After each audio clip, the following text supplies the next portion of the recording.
So how do you feel right now? I feel great. Training camps are always long. You start out a training camp and it's like, oh my gosh, this is a long road ahead. And then before you know it, the fight is here. And it's always great when the fight is here because now it's just, I don't want to say it's easy, but you've already put all the work in and fight week is so fun. And obviously having a little bit of time off. I haven't done this in 2 years, so I'm excited to go out there and compete again. Looking back at the first fight against Charles, how different do you think this one will be, especially because everything that he's been through and you've been through since that day? Yeah, Charles' story is amazing. A kid from the favelas coming into the UFC and having his long run that he had, some ups and some downs, and then becoming champion. It's a beautiful story, and that's why people love Charles Oliveira. My story is very similar. A small town kid from Missouri, not supposed to be here, and here I am. Charles Oliveira shattered my dreams at UFC 262 of becoming lightweight champion. He beat me fair and square. He was the better man that night. So I'm excited to compete against him. And I think I'm different in the sense that I'm definitely different than I was in 2021 or whenever it was. I only had 2.5 minutes of octagon time, a couple months experience inside the UFC of what it feels like to be in the UFC. Now I've got years under my belt. I'm a little bit more calculated, a little bit more of a veteran. I'm excited to go out there and get my hand raised. When you remember the first fight between you both, what do you recall about him? Was he faster than you thought? Was he stronger than you thought? What do you remember about his skills? He's very tricky and crafty on the ground. Obviously, when I got on top of him, it was hard to land big punches because he's so crafty on the ground. And obviously, you got to be a little bit cognizant of the number one submission artist in UFC history, right? So, but on the feet, obviously I was able to land big punches in the first round.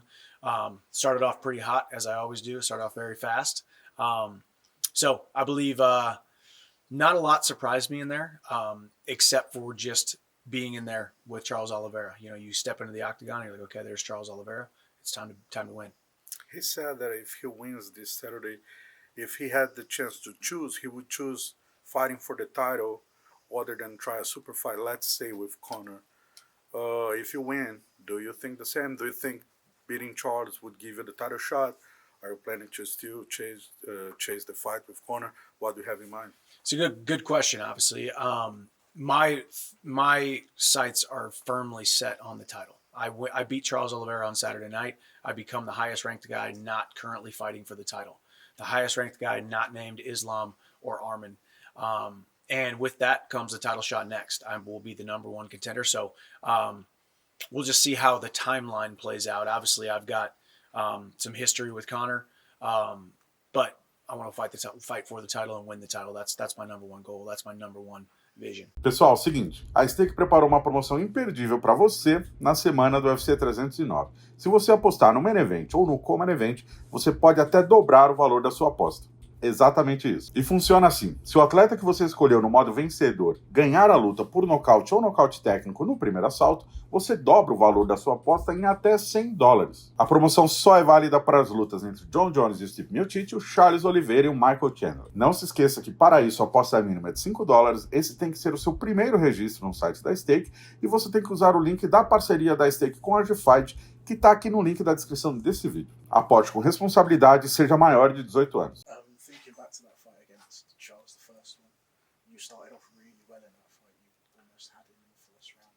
A lot of fighters don't start that quickly, but you seem to do that a lot of the time. What's the secret behind that? It's been my style, the way that I compete, the way that I train, the way that I approach everything since for as long as I can remember. Since I was 14 years old and I started hand-to-hand combat in the sport of wrestling. Immediately when the bell rang, I wasn't calculating, I wasn't managing, I wasn't negotiating and navigating. I wanted to get my hands on you and I wanted to put you in pain as fast as I could and start to increase your self-doubt as fast as I possibly could. And that has translated over into my fight style. And that's why people buy my pay-per-views. That's why people are on the edge of their seats. That's why people are going to be thanking the Lord above that they bought this pay-per-view or they showed up to Madison Square Garden on Saturday night, because I plan to steal the show and blow the roof off the place, as I've done at Madison Square Garden every single time. Based on that fight style, we heard Tom Aspinall say you were a bit of a coach's nightmare. Yeah, in the definitely. way you fight. You should interview Henry Hooft, my head coach. Yeah. Do you think you might change that because you've been out for so long? Maybe you have a different approach this time? No, I wouldn't say the approach is going to be any different. There's going to be certain things that are going to be a little bit different, a little bit more calculated, but overall, I am who I am. And that's why the fans love me. That's why I'm here at Madison Square Garden. And we're going to put our foot on the gas, and we're going to make it happen. Except this time we're going to get our hand raised. It's going to be a 5-round fight, right? Mm-hmm. How do you prepare to fight Charles in 5 rounds? We did a lot of sparring rounds this camp. We're in extremely good shape. We're going to be able to put a pace on him that I don't think he can hang with. With that being said, you do have to approach a 5-round fight a little bit different than a 3-round fight. Obviously, you saw the way me and Gaethje slugged it out for 3 rounds. You got an extra 10 minutes in there. You got to compete. So we're prepared and we are ready, but we're gonna keep our foot on the gas. That said, you think it's gonna go 5 rounds? No, I don't think it. I'm prepared for it to go 5 rounds, but I plan on looking for the finish from the first bell, and I plan on landing a shot that will put him out within the first 2 rounds. What's the best Michael Chandler? The Chandler that was fighting consistently, but maybe had some injuries or stuff like that, or the fresh Chandler, but with 2 years without fighting. Fresh Chandler. It's one of those things where luckily I'm financially secure enough, and I've made a lot of the right decisions to be able to sit out for 2 years without a UFC paycheck. Not a lot of guys can say that they could do that. They are beholden to that paycheck. I am not, because of my financial literacy that I have over the last decade and a half. And I'm so happy that I took that time off. I had my moments. It was tough. There was ups and downs with it, and I heard all the naysayers. But overall, I spent a ton of time with my family, filled up my cup, and I am happy, I'm healthy, and I'm hard to kill right now, and I'm excited to go out and compete. Yeah, another question about this 2 years without fighting. How was the mental process? Because you had a fight, now you don't have, then you didn't. And I was, because Conor is like a huge persona, and of course the paycheck would be huge, but then you were chasing the fight didn't happen. How do you keep sharp mentally going through all these years? Really staying connected to my why. I mean, and also don't be a victim.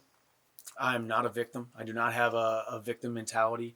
Things happen for me, not to me. And if a bad thing happens to me or for me, usually a good thing comes from it. And it has shown me time and time again that when something bad happens, or a setback happens, or a roadblock happens, or a failure happens, somehow, some way, there's a lesson to be learned.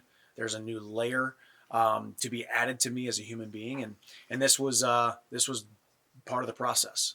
Like I said, I had my moments, felt sorry for myself here and there, got angry, got mad, felt all the emotions. But overall, it was nice to just chill, relax, not have the pressure of a fight camp, and also not leave my family. I was with my family for 2 years. That's a beautiful thing. So my cup is full. I'm ready to fight. Michael, your first experience in a fight week was as a backup fighter, right? Would you be willing to do that in January or whenever Islam and Arman are fighting? I don't think so. I mean, it would have to, if they called me on short notice, I could do something like that. But the weight cut for me is the toughest part. The weight cut, that's essentially me doing a whole training camp for the 99% chance that I'm not fighting. I did that one time, and I was willing to do it, and that was more than just the possible 1% chance of me stepping in for Khabib or Gaethje. It was my first opportunity in the UFC, rubbing elbows with my new colleagues, rubbing elbows with my new bosses, doing the UFC media, feeling all that, doing our dress rehearsal. Obviously now I've done that a few times, and I don't need to do that, but UFC knows that they can call me, And there's a high likelihood that I would say yes on short notice. It would just have to come down to the weight. BMF is now standing at 155, like Max fought at 155. Is that something like if the title shot doesn't come next, is something that you will be interested? That fight would make a lot of sense for myself, for Max, for the fans. I mean, obviously Max is now a lightweight. He has introduced himself as a lightweight and said he's not going back to 145, and we love him. If you don't love Max Holloway, you're not an MMA fan, right? So we as lightweights love that he has now joined our division. And yeah, I think Chandler versus Holloway for the BMF belt could definitely be a viable option after my win on Saturday night. Now you got two guys who are ranked inside the top 5. BMF belt on the line, title implications. We'll see what happens. Me and Max were offered that fight at the Sphere, and rightfully so. Max turned it down because he already had the title shot at 145. If I'm in that position, I say no to that, and I go fight for a title. So Max made the right decision. He didn't run from me. I don't want to make it sound like he ran from me. The UFC was just trying to figure out options. It's so special that you ended the notch and everything. What were your thoughts when you were seeing everything and seeing, like thinking that you could be headlining there, like or fighting, at least fighting there for the BMF? Yeah, I mean, I got to be honest. I don't know how much I would have loved to fight there. As a fan, as a spectator, it was amazing. I mean, it was so cool, and I had the best seats I've ever had in my entire life for a UFC event because I was front row on the riser, and I was eye level with the fighters, and it was so close. I wasn't in a great spot for the screen because the screen was way behind me. But I got up and walked around, and it was a beautiful event. It was that love letter, the love letter to Mexico was awesome. UFC just does everything so awesome. So it was cool. So like, yeah. So thinking about UFC, we spoke to you there, and we spoke to you about sambo versus wrestling. We'd just like to hear your thoughts on that now, considering that you might be in the title shot against Islam. So. I think wrestling beats sambo every day of the week. There's not a universe or a planet or a reality in which good old fashioned, passionate, hardworking Division I Missouri American wrestling doesn't beat sambo. That is my thought. That is my belief. That is my conviction. And hopefully we get to see it. I would really love to test myself against Islam. I would really love to feel his strength, his wrestling sambo technique in there. Because there's no secret. He likes to take the fight to the ground, and he controls a lot of guys and usually gets a submission or beats them up. I don't think that happens with me. So we'll find out here in a couple months after I beat Charles Oliveira on Saturday night. Just a couple more quick ones on the main event. Who do you think John Jones should be fighting this weekend? Why? That's so tough, man. Whoever he's fighting at any given moment, him and Stipe makes a lot of sense. That's who he should be fighting. Now next, obviously they're talking about Alex and they're talking about Tom, and then now there's this big debate. Either way, it's good. There's a lot of intrigue going on around, a lot of questions happening, and question drives intrigue, and intrigue, does numbers. So we got a big weekend this weekend.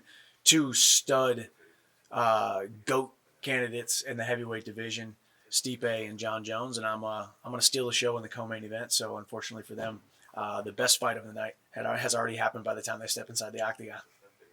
How do you think that fight will go,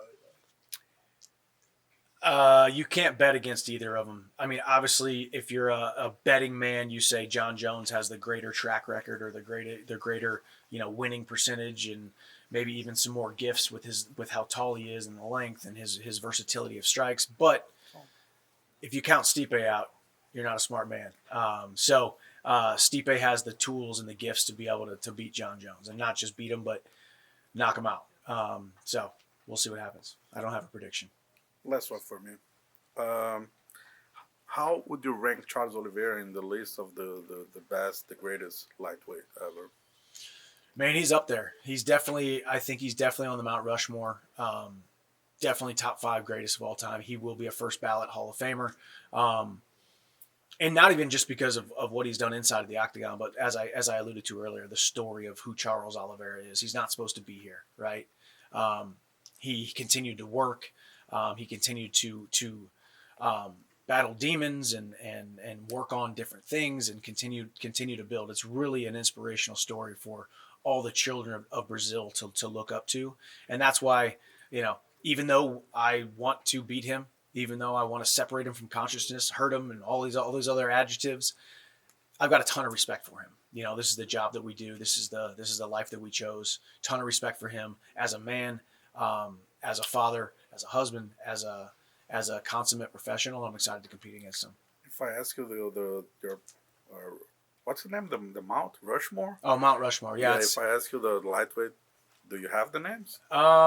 You got to put Khabib in there. I would go Frankie Edgar. Frankie Edgar's one of my favorite fighters of all time. Frankie Edgar, Khabib, BJ Penn, and then I think there's only four heads, but Yeah.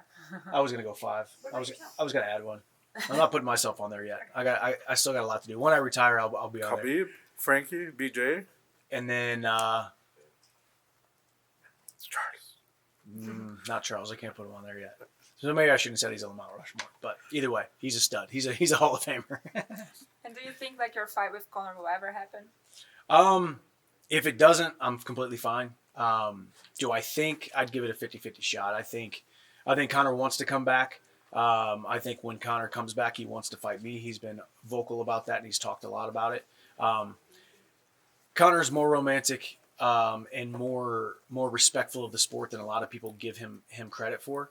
I think he wants to right the wrong of pulling out of a fight. He's never pulled out of a fight before.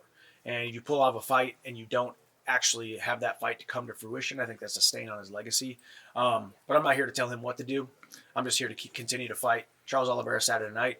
And now I'm ranked even higher. Now I'm an even bigger name, a bigger draw. We're going to do bigger numbers and make more money. So I think I'm the guy he should fight when he comes back.